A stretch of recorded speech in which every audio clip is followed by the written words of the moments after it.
자, 오늘 고린도전서 15장의 말씀을 우리가 살펴보게 되었습니다. 일반적으로 이제 그 부활절이나 돼야 아마 15장을 살펴보게 될 텐데, 제가 계속해서 강의 설교를 해나가고 있기 때문에 이제 오늘 15장을 보게 되겠고요. 두 번에 나누어서 오늘과 다음 주에 살펴보고, 그 다음에 마지막 16장은 저희가 수련회 가기 전에 본 후에 수련회 다녀와서 새로운 시리즈 사도행전을 우리가 시작할 예정에 있습니다. 자, 본문 말씀을 보기 전에 이 세 가지 종류의 진실에 관해서 여러분들에게 말씀을 드리려고 합니다. 이 진실이라는 것에 세 가지 종류가 있다는 것이죠. 첫 번째는요, 이 상대적인 진실이 있습니다. 상대적인 진실. 어떤 진실입니까? 가령 예를 들어서 제가 이 호주라는 나라는 세상에서 가장 살기 좋은 나라이다 이렇게 얘기했다고 생각해 보십시오. 호주라는 나라는 세상에서 가장 살기 좋은 나라이다. 이것은 뭐 동의하시는 분도 계실 것이고 또 동의하지 않는 분도 계실 것입니다. 우리가 뭐 많은 분들이 호주를 지상낙원이라고 이야기를 해서 여기에 공감하시는 분들이 많이 계실 거라고 생각이 됩니다만, 처해 있는 상황과 여건에 의해서 그렇지 않게 느껴지시는 분들도 분명히 있을 것입니다. 어떤 사람들에게는 이것이 진실일 것이고 어떤 사람들에게는 진실이 아닌 것처럼 다가올 수도 있다는 것이 상당히 상대적입니다. 나의 그 경험과 나의 처한 상황과 나의 주관적인 생각, 이런 것에 의해서 이것이 그 가부가 결정되는 그런 것이 있다는 것이죠. 그러나 그것과 반해서 절대적인 진실이 있습니다. 이건 뭐 모면 모이고 아니면 아닌 이런 그 분명한 스테이트먼트가 있다는 것입니다. 가령 예를 들어서 호주 동편에는 뉴질랜드라는 나라가 위치하고 있다, 이렇게 얘기했다고 생각해 봅시다. 이것은 절대적인 진실입니다. 그렇죠? 이건 뭐 여러분이 동의를 하시든지 동의하지 않으시든지, 또 뭐 여러분이 자라온 환경이 뭐 이렇게 생각하지 않도록 여러분을 이끄시든지 상관이 없습니다. 이것은 뭐 동의하지 어떤 상황에서든지 움직일 수 없는 절대적인 진리라는 것입니다. 그런데 세 번째 종류의 진리가 또 하나 있습니다. 이것은 그냥 단순한 절대적 진리가 아니고 이 여파가 있는 진리입니다. 이제 그 여파라는 건 뭘 말하는 것입니까? 배가 지나고 나면은 그 잔잔한 물결이 이렇게 일지 않습니까? 그래서 어떤 그 사건이 일어났을 때에 그 사건이 주변에 있는 여러 가지 그 일들에 미치는 영향이 있는 것이 있을 때 이게 여파라고 하는데요. 마치 이런 것입니다. 호주는 법치 국가이다, 이제 이렇게 얘기했다고 해보십시오. 이거 상당히 절대적인 진리죠.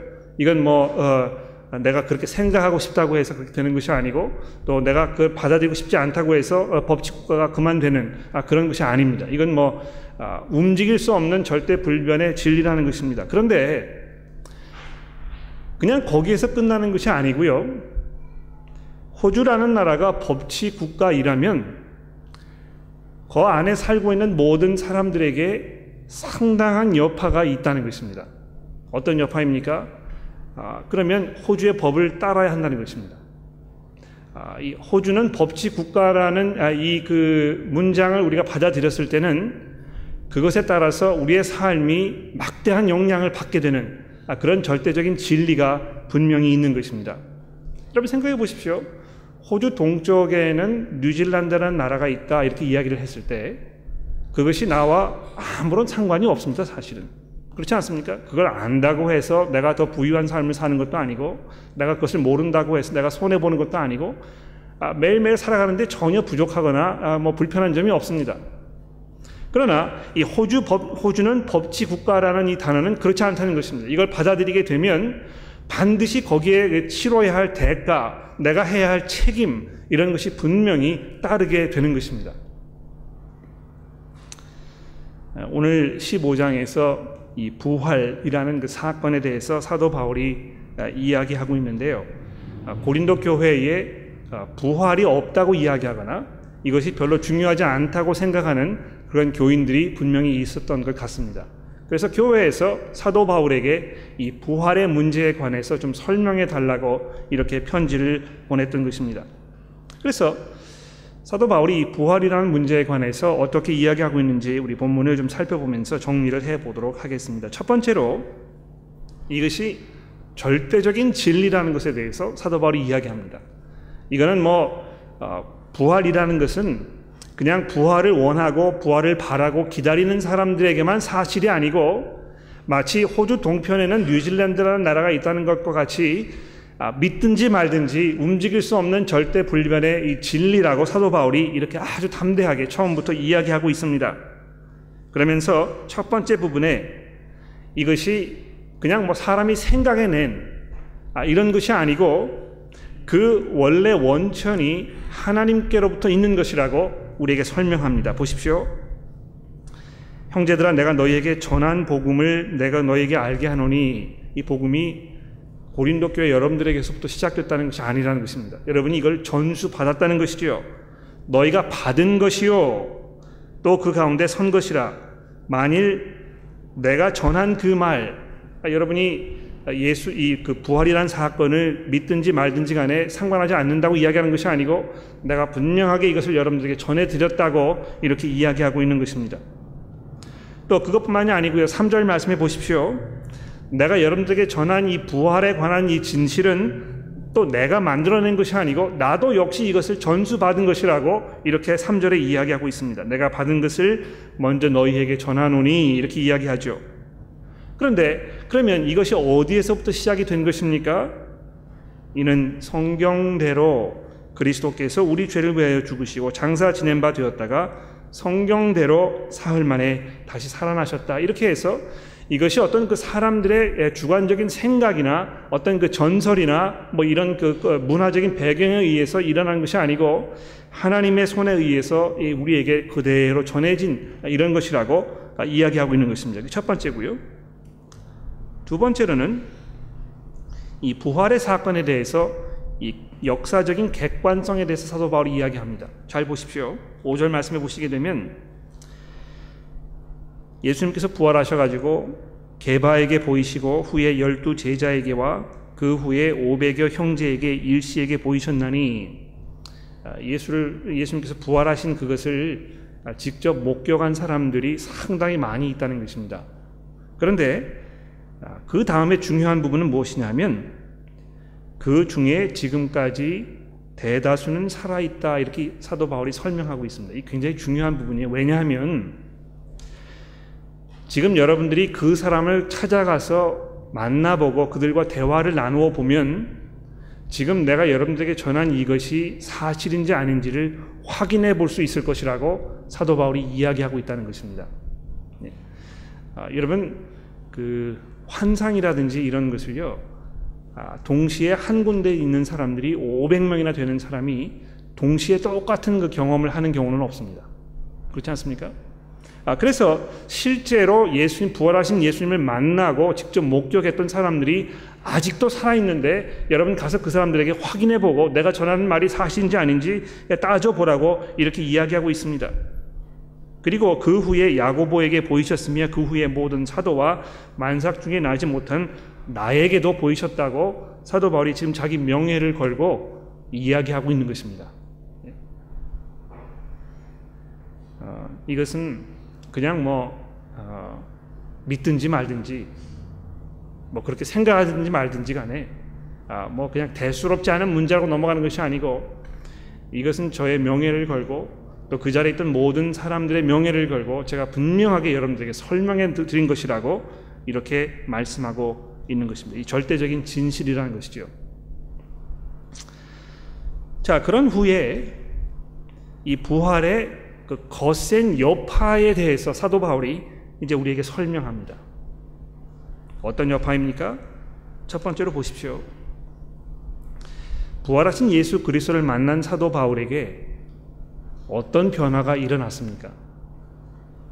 9절 말씀해 보십시오. 나는 사도 중에 가장 작은 자라 나는 하나님의 교회를 박해하였으므로 사도라 칭하심을 받기를 담당하지 못할 자니라. 그러나 내가 나 된 것은 하나님의 은혜로 된 것이니 내게 주신 그 은혜가 헛되지 아니하여 내가 모든 사도보다 더 많이 수고하였으나 내가 한 것이 아니요 오직 나와 함께 하신 하나님의 은혜로라.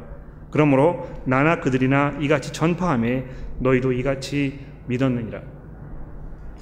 여러분, 예수 그리스도께서 부활하셨기 때문에 이 사도 바울이라는 사람의 삶 속에 아주 획기적인 이 삶이 뒤집어지는 그런 변화가 일어났다고 사도 바울이 고백하고 있습니다. 내가 예전에는 교회를 박해하던 사람이었고 내가 예수를 철저하게 반대하던 그런 사람이었는데 내가 그리스도 그분, 부활하신 그분을 만난 후에 내가 이 하나님의 은혜로 인해서 내가 이제 그분을 전파하는 이런 변화가 내 삶에 일어났다고 이야기하고 있는 것입니다. 그리고 나서 잠시 후에 자기 삶에 일어난 이 그 변화에 대해서 또 이야기하게 될 텐데요. 지금 잠시 그걸 접어두고 다른 부분을 또 한번 살펴보도록 하겠습니다. 두 번째로 이 부활이란 사건이요, 이 기독교 신앙 전체에 어떤 이 막강한 영향을 미치고 있는지에 대해서 12절부터 설명합니다. 보실까요?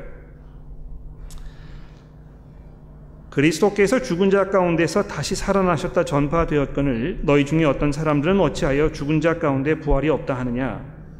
만일 죽은 자의 부활이 없으면 그리스도도 다시 살아나지 못하셨으리라.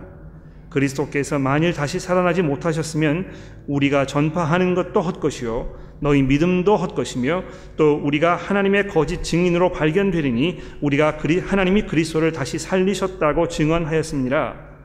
만일 죽은 자가 다시 살아난 일이 없으면 하나님이 그리스도를 다시 살리지 아니하셨으리라.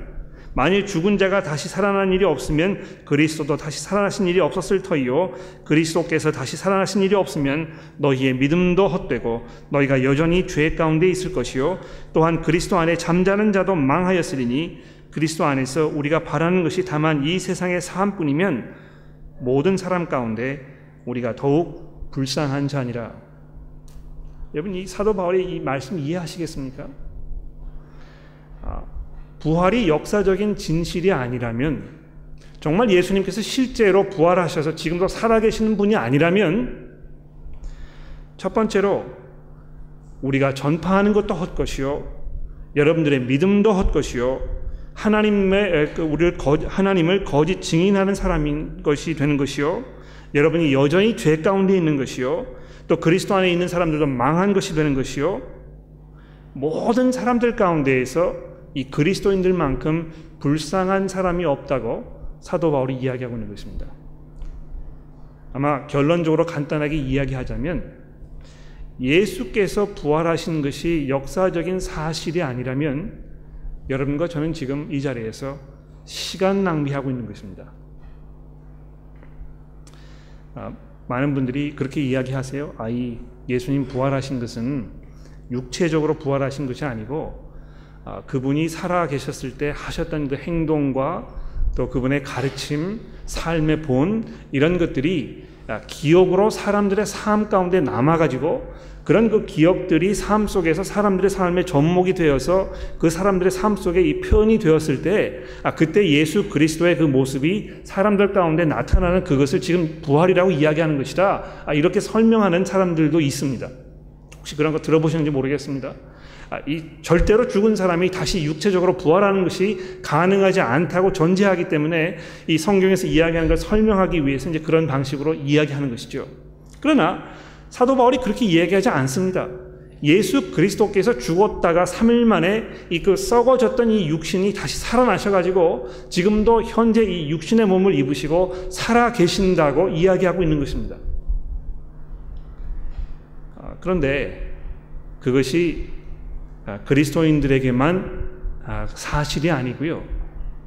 이 세상에 살고 있는 모든 사람들에게 공통적으로 적용되는 역사적인 사실이라는 것입니다. 한 10수년 전에 영국의 그 유명한 학자 중에 한 명이 그런 그 서를 발표를 했습니다. 2차 대전 당시에 유대인들이 그 히틀러의 손에 의해서 학살을 당했다고 하는데 그거는 다 꾸며낸 이야기다.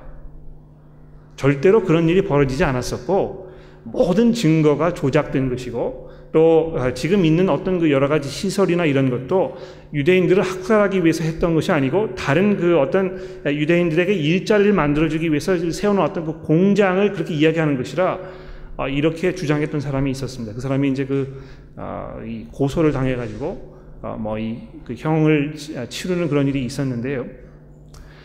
여러분, 그 예수 그리스도의 부활 사건이라는 것은 마치 유대인들이 학살을 당했다는 그 사실을 그냥 부정하는 사람에게는 부정한 것이 되는 것이고, 믿는 사람에게는 믿는 사람이 되는 것이고, 이런 것이 아니라는 것입니다.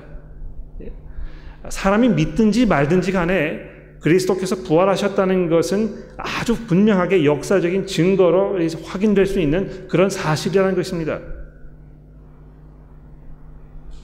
뿐만이 아니고, 그것이 없게 되면 우리가 아직도 죄 가운데 있는 것이고, 정말 우리의 믿음도 헛된 것이고, 우리가 더 이상 이 자리에 모일 만한 아무런 이유가 없게 되는 것이라고 설명하고 있습니다. 그러므로 기독교의 이 믿음을 다 무너뜨리기 원하면 예수 그리스도의 그 무덤을 발견하면 그러면 되는 것입니다. 그런데 아무도 예수 그리스도의 무덤을 발견하지 못했습니다. 여러분, 예수님 부활하신 후에 제자들이 예수님 살아나셨다고 했을 때 그것을 아주 잠잠하게 할 수 있는 가장 분명한 방법이 있었다면 예수님의 시체를 꺼내다가 여기 있지 않느냐 이렇게 보여주었으면 모든 것이 그냥 거기에서 다 끝나버리고 말았을 것입니다. 그러나 그렇지 않았다는 것이죠. 어떤 사람들은 이야기하기를 그것은 제자들이 예수님의 그 시체를 꼼꼼히 묻혀놓고 발견할 수 없도록 해놓았기 때문에 발견할 수 없었던 것이다, 이렇게 이야기하시는 분들도 있습니다만, 여러분, 그것이 얼마나 터무니없는 주장인지 생각해 보십시오. 나중에 제자들이 예수 그리스도의 복음을 증거하기 위해서, 그 그리스도의 부활 사건을 증거하기 위해서 자기의 목숨을 거기에 걸지 않았습니까? 사실이 아니라는 것을 자기의 손으로 이것을 증거를 조작해 가지고 예수를 어떤 다른 데다 묻어 놓고서는 부활하셨다고 이야기하면서 자기의 목숨을 거기에 거는 그런 말도 되지 않는 사건이 세상에 또 어디 있었겠습니까? 그러나 예수의 제자들이, 그분의 그 부활을 목격했던 사람들이 그런 반대와 그런 그 핍박에도 불구하고 그리스도의 부활하셨다는 사실을 끝까지 신실하게 증거했다는 그것이 얼마나 우리에게 큰 도전으로 다가오는지 모르는 것입니다. 두 번째로, 기독교의 신앙에 부활이 미치는 여파가 무엇입니까? 20절 말씀해 보십시오. 그러나 이제 그리스도께서 죽은 자 가운데 다시 살아나사 잠자는 자들의 첫 열매가 되셨도다, 이렇게 이야기하고 있습니다. 여러분, 이 잠자는 자들의 첫 열매라는 것이 무엇입니까? 추수할 때가 되게 되면은요, 첫 수확을 거둬들이지 않습니까? 이 열매가 잘 연글게 되고 그러면 이거 한번 따가지고 먹어보는 것입니다. 추수할 때가 됐는지 안 됐는지 확인해 보는 것입니다. 첫 열매를 딱 따가지고 먹어서 거기에 정말 그 주스가 많이 있고 이게 달고 그런 그 향내가 나게 되면 이제는 이 모든 것들을 다 거둬들일 그때가 된 것이구나 알 수 있게 된다는 것이죠. 예수 그리스도의 부활 사건이 바로 그런 것이라는 것입니다. 그분이 부활하셨다는 것은 그분 안에 있는 모든 사람들이 함께 부활할 것이라는 이 신호탄이 된다는 것입니다. 여러분, 차를 사실 때 어떻게 하십니까? 그 보증금 내지 않습니까? 그렇죠? 디포짓을 내는 것입니다. 디포짓을 내게 되면 나머지 돈이 다 따라올 것이라고 그 딜러에 있는 사람들에게 이 증거를 보여주는 것입니다. 그러므로 그 차 다른 사람에게 주지 말고 내가 올 때까지 이거 잘 간수해 달라고 계약을 맺는 거 아닙니까? 예수 그리스도께서 부활하신 것을 보게 되면 여러분과 저도 육체적으로 부활하게 될 것이라는 것을 우리가 확실할 수 있게 된다는 것입니다. 그래서 21절에 보십시오. 사망이 한 사람으로 말미암아 죽은 자도 말미암았으니 죽은 자의 부활도 한 사람으로 말미암는도다. 아담 안에서 모든 사람이 죽은 것 같이 그리스도 안에서 모든 사람이 삶을 얻으리라. 그러나 각각 자기 차례대로 되리니 먼저는 첫 열매인 그리스도요, 그 다음에 그가 강림하실 때에 그리스도에게 속한 자이라. 그래서 여러분, 그 예수 그리스도의 부활 사건으로 인해서 우리가 이제 부활 시대에 살게 된 것입니다. 추수할 때가 시작된 것인 것처럼 이제 부활의 때가 그리스도의 부활을 통해서 시작된 것입니다. 어떤 면에서 여러분과 저는 이미 부활의 삶을 살고 있습니다. 여러분 그거 아십니까? 예수 믿게 되면 우리가 어떻게 됐다고 이야기합니까? 거듭났다고 이야기하죠. 예? 새로운 생명을 얻게 되었다고 얘기하는 것입니다. 여러분, 이 거듭났다는 것은요, 부활했다는 것을 말하는 것입니다. 새로운 생명을 얻게 되었다는 것입니다. 그런데 예수님 재림하시게 되면 우리가 영적인 부활 상태에 지금 있지만 이제 우리의 그 썩어질 이 몸도 부활의 몸으로 거듭나게 될 것이라고 증거하고 있습니다. 이 부분에 대해서 다음 주에 좀 더 자세하게 말씀을 드리려고 합니다. 세 번째로, 이 부활 사건이 우리 기독교 신앙에 어떤 여파를 미치고 있습니까? 24절 말씀해 보십시오. 그 후에는 마지막이니, 즉 예수 그리스도께서 부활하신 그 순간부터는 이제 마지막이 시작되었다는 것입니다. 우리가 이 말세에 살고 있다는 것이죠. 지금 살고 있는 이 시대가 지난 2000년부터 계속해서 말세인 것입니다. 마지막 시대인 것입니다. 왜 마지막 시대입니까? 잘 들어보십시오. 그가 모든 통치와 모든 권세와 능력을 멸하시고 나라를 아버지 하나님께 바칠 그 때라 이것입니다. 여러분, 지금 우리가 살고 있는 이 때가 어떤 때입니까? 예수 그리스도께서 승리하셔서 모든 통치와 모든 권세와 모든 능력을 다 정복하신, 그래서 그 나라를 하나님 아버지께 바칠 준비가 이제 완성된 그 시대에 우리가 살고 있는 것입니다. 예수 그리스도의 부활 사건과 함께 우리는 새로운 시대에 이제 들어가게 된 것입니다. 그래서 25절에 보십시오. 그가 모든 원수를 그 발 아래 둘 때까지 반드시 왕노릇 하시리니 맨 나중에 멸망받을 원수는 사망이니라. 지금 이 세상을 통치하고 계시는 그분이 그리스도 그분이시고, 이미 그분께서 십자가 사건을 통해서, 부활 사건을 통해서 이 사망이라는 우리들의 원수를, 강력한 원수를 이제 정복하게 되신 것이고, 그 혜택을 여러분과 저도 이제 누릴 날이 그렇게 멀지 않았다는 것을 지금 말씀하고 있는 것입니다.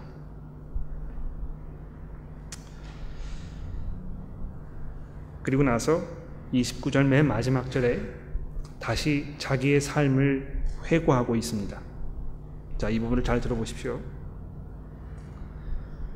만일 죽은 자들이 도무지 다시 살아지 못하였다면 죽은 자들을 위하여 세례를 받는 자들이 무엇을 하겠느냐? 어찌하여 그들을 위하여 세례를 받느냐? 자, 여기 보면 죽은 사람들 위해서 세례 주는 일이 지금 설명이 되고 있는데, 제가 이 부분에 대해서는 지금 여러분에게 드릴 말씀이 없습니다.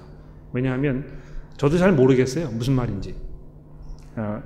그 죽은 자들을 위해서 세례를 베푸는 그 예식이 있었던 것 같은데, 이것이 실제적으로 어떻게 진행이 되었고 어떤 상황에서 어떤 목적으로 어떤 사람들에게 베풀어졌는지에 대해서 성경의 다른 부분이 별로 자세하게 설명하고 있지 않습니다.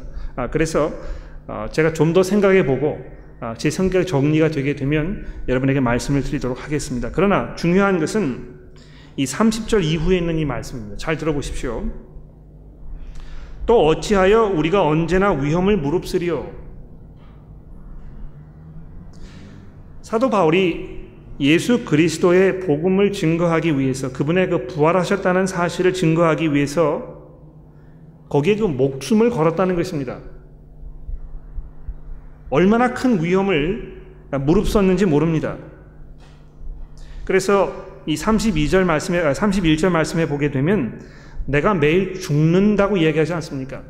내 목숨이 지금 간들간들한 그런 삶 속에 내가 살고 있다고 사도 바울이 이야기하고 있는 것입니다. 예수 그리스도께서 부활하셨기 때문에 그분의 그 부활을 증거하는 내 삶이 이렇게 위태로운 삶이라고 지금 이야기하고 있는 것입니다. 또 32절에 보십시오. 내가 사람의 방법으로 에베소에서 맹수와 더불어 싸웠다면, 즉 에베소에서 자기가 그 핍박받았던 그 상황, 이것을 지금 설명하고 있는 것인데요. 내가 사람의 방법으로 에베소에서 맹수와 더불어 싸웠다면 내게 무엇은 유익이 있었으리요? 죽은 자가 다시 살아나지 못한다면 내일 죽을 터이니 먹고 마시자 하리라.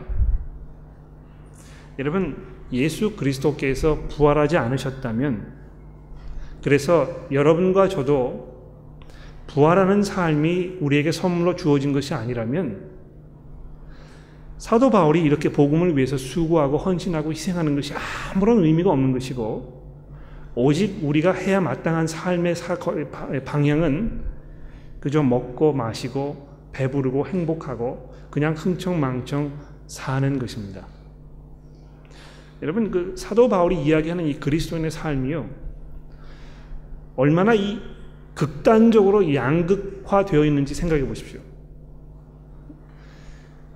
부활한 것이 사실이라면, 그리스도께서 죽은 자 가운데서 부활하신 것이 사실이라면 거기에 목숨을 걸고 그것을 위해서 살든지,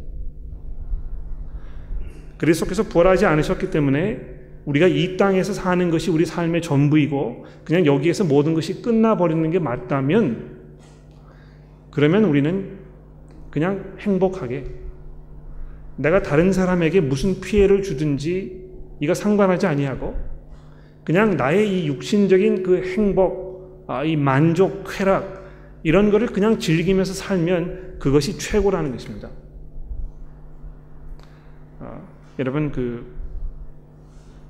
이 사도 요한이 요한계시록에서 환상을 보면서 예수님께서 그 스모나 교회를 향해서 그렇게 말씀하지 않으셨습니까?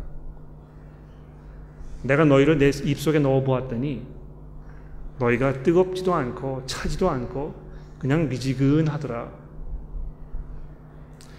혹시 여러분과 제가 부활이라는 이 사건을 우리 앞에 두고, 그리스도께서 부활하셨다는 이 사건을 우리 앞에 두고 나서도 그냥 아주 미지근하게, 그냥 평범하게, 그냥 이것이 나와 아무런 직접적인 상관이 없는 것인 것처럼 그냥 밋밋하게 살고 있는 것은 아닌지 이 시간 돌아보아야 하겠습니다.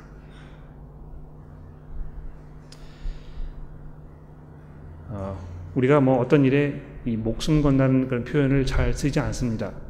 이 너무 극단적인 표현이고, 뭐 대수롭지 않은 것에 그렇게 그런 표현을 쓰는 것이 경우에 맞지 않기 때문에 이거 잘 쓰지 않는다는 것이죠. 그러나 초대 교회의 모든 성도들이 그랬던 것과 마찬가지로, 또 그 이후에 신앙의 모든 선배들이 그랬던 것과 마찬가지로 예수 그리스도의 이 부활의 사건은 우리의 모든 것을 다 걸 만한 그런 충분한 가치가 있는 것입니다. 그래서 사도 바울이 오늘 본문 말씀 결론에 이렇게 이야기하고 있지 않습니까? 깨어 의를 행하고 죄 가운데 살지 말라는 것입니다. 더 이상 그렇게 살지 말라는 것입니다. 그리스도께서 부활하셔서 지금 이 온 세상을 통치하신 하나님의 주인으로 지금 이 왕좌에 앉아 계시고 있는 상황에 있다면 우리가 그냥 미지근하게 그냥 우리가 먹고 마시는 이 문제로 지지고 볶고 사는 그런 평범한 삶을 더 이상 살 수 없다고 지금 이야기하고 있는 것입니다. 우리에게 보다 획기적이고 보다 엄청난 삶의 이 결단과 결신이 요구되고 있는 것입니다. 여러분, 이 시간에 곰곰이 한번 생각해 보십시오. 예수 그리스도께서 죽은 자 가운데서 부활하셨다는 그 사건으로 인해서 지금까지의 내 삶 속에 어떤 변화가 일어났는지, 내 삶이 어떻게 바뀌었는지 지금 한번 생각해 보십시오. 여러분이 그 사실을 알지 못하던 예전의 삶과 지금 그 가운데 살고 있으면서 어떤 변화가 일어난 것입니까? 여러분이 그것을 위해서 지금 무엇을 하고 있는 것입니까? 여러분의 삶이 이 예수 그리스도의 부활 사건과 어떤 연관이 있는 것입니까? 이것을 우리가 이제 잘 한번 생각해 보아야 되겠습니다. 여러분, 제가 오늘 설교 이 마지막 부분을 조금 다른 방향으로 정리를 지어 보려고 하는데요. 여러분, 옆에 계시는 분들과 함께 그 문제를 한번 곰곰이 생각해 보십시오. 예수 그리스도께서 부활하셨다는 그 사건으로 인해서 내 삶 속에 지금까지 어떤 변화가 일어났고 올 한 해에 내가 어떤 변화를 가져와야 될 것인가, 이 문제를 잠깐 한번 서로 얘기해 보십시오. 고백하는 시간 한번 가져보십시오. 이것이 뭐 회개하는 시간이 될 수 있을지 모르겠고 또 다짐하는 시간이 될 수 있을지도 모르겠습니다. 우리가 그냥 이것을 그냥 뭐 또 하나의 지나가는 어떤 사건으로 생각하지 말고 우리가 어떻게 하면 그저 먹고 마시는 삶에서 그냥 우리의 삶을 평범하게 사는 삶에서 지나가서 우리의 삶에 보다 근본적인 변화가 일어나도록 우리가 걸어가야 할 것인가, 이 문제를 한번 나누어 보시기를 바랍니다. 제가 시간을 드리겠습니다. 네, 됐습니다. 두 가지를 부탁을 드리고 싶은데요. 우선 첫째는 여러분 오늘 식탁 교제를 하실 때 여러분 앉은 테이블에서 이 문제를 얘기하십시오.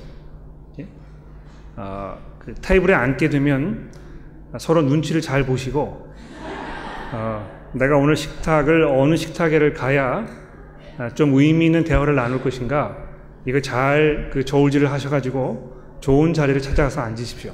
네? 앉게 되시면 우선적으로 오늘 설교에서 우리가 이런 이야기를 들었는데 내가 올 한 해 복음을 위해서 어떻게 살아야 할 것인가, 내 삶에 변화되어야 할 부분이 무엇인가, 이것을 한 가지씩 얘기하는 것으로 대화를 시작하십시오. 제가 그 식사 시간에 이제 테이블에 돌아가면서 이 검사를 할 것입니다. 예? 그렇게 하셨는지 안 하셨는지 제가 확인을 해 볼 테니까 그 대화를 꼭 나눠주시면 좋겠습니다. 두 번째로 저희가 이제 그 수련회를 가게 되어 있는데 수련회 시간에 그것에 대해서 더 많은 것을 이야기하고 여러분들에게 간증하는 시간을 제가 드릴 것입니다. 예? 아시겠습니까? 오늘부터 시작하셔가지고 수련회 가기 전까지 많이 기도하시면서 내가 이 그리스도의 복음을 위해서 올해 한 해 동안에 어떤 변화된 삶을 살 것인지 잘 정리해 보십시오. 그리고 수련회 기간 동안에 여러분들에게 간증할 수 있는 기회를 제가 드릴 테니까 기도해 주시기를 바라겠습니다. 기도하겠습니다.